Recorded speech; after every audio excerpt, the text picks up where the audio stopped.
Newly released body cam footage gives us a really good idea of the heroic actions that took place during that mass shooting in Louisville yesterday. Welcome inside the comfy confines of Channel 13 studios. Felicia and I are with you here at 10 o'clock every night. We'll get to Angela's forecast in a moment, and I think, Felicia, people are really going to like the forecast because temps are going this way. I know. We told Angela, just take the days off, kick up your heels, because we could do your job for you. 80 and sunny, beautiful people. I know. Everybody's going to be smiling, I think. I think you're going to love the forecast. Weekend, well, we'll kind of get to that in a moment. So we're going to talk about the Louisville body cam video, and want to warn you right up front, it is graphic in nature, but it does show the quick police response to the Old National Bank in Louisville yesterday, and also gives us an idea of the heroic actions of these officers who went charging in to take out the gunman. So we'll get to that in a moment, but if you've been watching our news all day, you've been seeing this massive warehouse fire filled with plastic in Richmond, Indiana today. And tonight we've got crews that have been sending back some nighttime video. We are told tonight that this fire is going to continue going on for days. It is under control, but it is going to burn. It is filled with plastic. The fire chief said it's filled floor to ceiling with plastic. And in fact, in the sound that we're going to play here from the Richmond fire chief, apparently the owner of this building was given has been warned several times, in fact, was issued an unsafe citation for the building and what is inside of it and what they had around it that made it difficult for firefighters to get in. So I want you to go ahead and listen to the Richmond fire chief and the state fire marshal that talks about why they had to evacuate today. Anything that burns has a lot of toxic chemicals, so you can't just say it's just one. There's a host of different chemicals plastics give off when they're on fire. He has been warned several times. We do have an unsafe citation that was issued to him. I don't know exactly when that was, but we were aware of the situation. We were dealing with the situation, but that is as far as I know about that. Is it frustrating for you then that? It's very frustrating for all of us. The battalion chief on today, he was very frustrated when he pulled up because we knew it wasn't a matter of if, it was a matter of when this was going to happen. You can protect in place if the smoke's not too thick in their community and just stay inside, get your pets inside, elderly people inside. But if there's a lot of smoke, they need to get out of it. They need to find a temporary place to stay. And honestly, this fire is gonna burn for a few days. So it's a big enough fire that it's just not going to be tonight. It's going to burn a while. All right, so we understand, at least preliminarily, the way this fire started in Richmond today. There was a semi that was packed full, and it caught fire, and that fire then jumped to the building, and firefighters had all sorts of problems trying to get around the building because there were some trucks and other things that were in the way. They had one way in and one way out. They did the best they could in terms of getting some of the aerial trucks around there to try to get water on this massive fire. But the fire chief said that inside it was floor to ceiling filled with plastic. And they've been warning this owner. Apparently this building is owned partially by the city of Richmond, partially by this private owner. And they've been warning him, and yet here we go with the fire, and this thing's going to burn for days, and it's caused this evacuation, Felicia. Yeah, we know how devastating fires can be, and I think that's the unfortunate thing is, like, it sounds like there's going to be more to this story in the coming days. Right.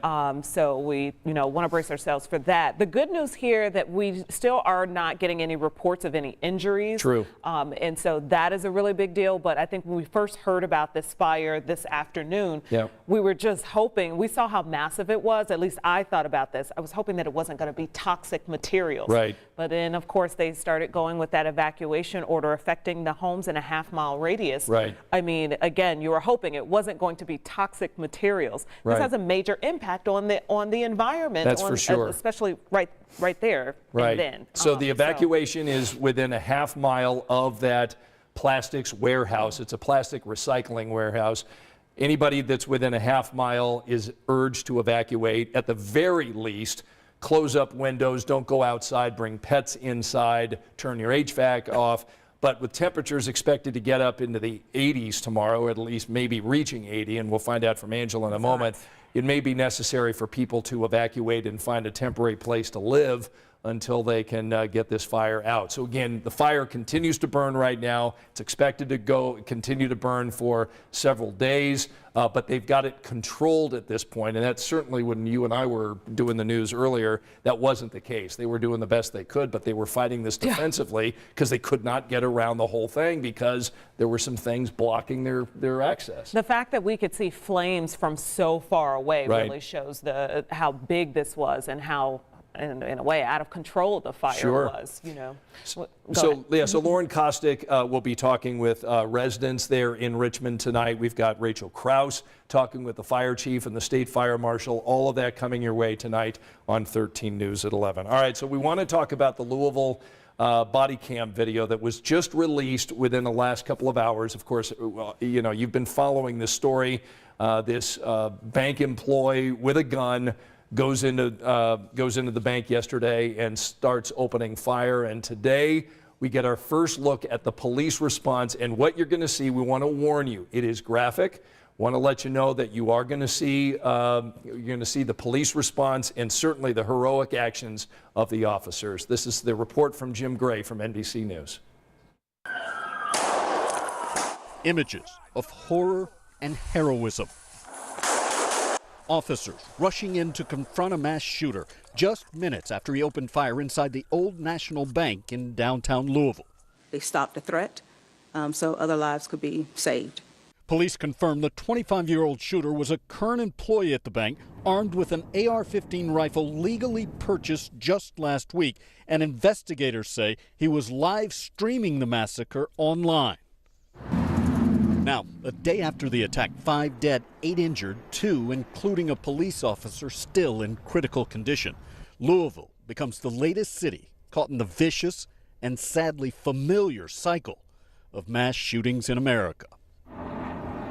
A spray of bullets followed by a string of questions, including how and why.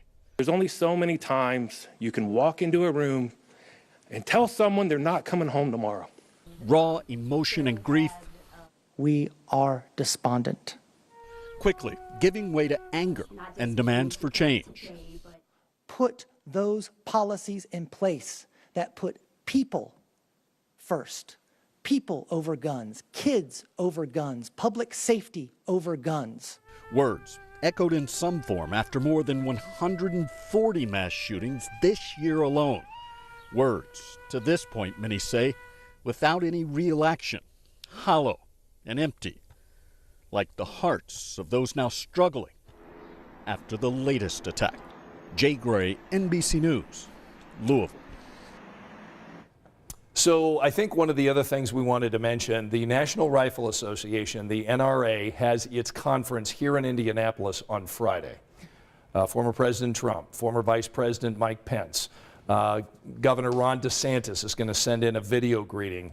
Nikki Haley, a candidate for president, also is going to be putting in a video greeting as well. So our city is going to be hosting the NRA convention on Friday, and it will be very interesting to see if these speakers that I've just mentioned will be addressing the mass shootings that we're having and certainly the controversies that have surrounded gun control and the different policies that different people want to see. Absolutely. And we do know that that shooter got the gun a week before this incident, and he was able to obtain that AK-47 rifle legally. So with this happening in the background with the NRA, it will be interesting to hear what they say. That's not our job to debate, you know, the politics of this right now, but you can go ahead and drop your comments in the comment section in our Facebook feed of what you think. You know, I will say I do want to see something happen. We continue to lose people and children. I would like to see something happen. So we'll be talking about that tonight at 11. We do want to turn our attention to the weather because we know that you probably enjoyed the weather today. Lots of sunshine and blue sky, and Angela's going to be cranking up the heat meter tomorrow, right? Near 80 tomorrow and Thursday, so a bit of a summer feel. We had 70 yesterday. We were in the mid 70s today. Thought we would get close to 80 tomorrow, so we're just going to go ahead and call for 80 tomorrow and Thursday. Plenty of sunshine both days. Still expecting a slight rain chance. Looks to be mainly south on Friday and mainly late in the day. And then we'll watch a weather system out to our west scheduled to get here Saturday. Saturday by no means looks to be an all-day rain, but I do expect a little more coverage and that would mean a better chance of a few of us getting a few showers and maybe a couple of thunderstorms later in the day on Saturday, and then we turn cooler on Sunday. So we do have plenty to cover in the 7-day forecast.